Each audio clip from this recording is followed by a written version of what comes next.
পরে কিন্তু ঝরঝরা থাকে, খুব ভালো লাগে খেতে। তো পানি দিয়ে আমি এটা ক্লিন করে নিচ্ছিলাম আর ভালো মতো ধুয়ে তারপর আমি সুন্দর করে ঢাকা দিয়ে রেখে দিয়েছিলাম 2 ঘন্টা 1 ঘন্টা রাখলেই যথেষ্ট। তো আমি 1 ঘন্টা রেখে দিয়েছিলাম আর এদিকে চলে আসলাম আলুটা একটু নর্মালি ভাজার জন্য। এখানে আমি হালকা করে একটু লবণ ছাড়াই ভেজেছিলাম। তো ভাজার পরে কিন্তু এখানে ঘি, মরিচের গুঁড়ো এবং লবণ দিয়ে সুন্দর করে মাখিয়ে দেন এটা আমি রেডি করে নিলাম।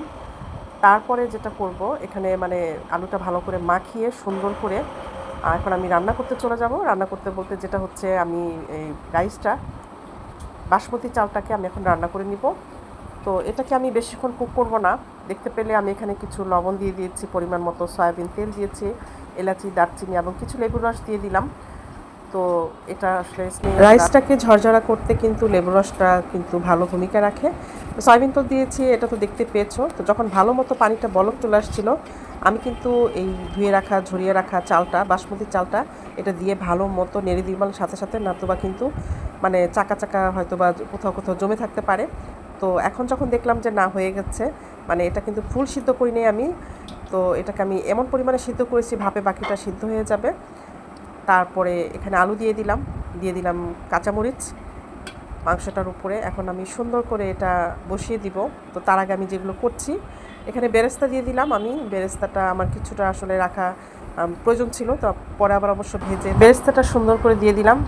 তারপর যখন সব দেওয়া হয়ে গেছে তখন কিন্তু আমি এই যে হাফ সিদ্ধ করা বাসমতি চালগুলো যেটা কুক করে রেখেছিলাম সেটা সুন্দর করে দিয়ে এটার উপরে যে আমি রেখেছিলাম ঘি, গুঁড়ো দুধ, এগুলো মিক্সড করে রেখেছিলাম সেটাই কিন্তু আমি দিয়ে দিলাম।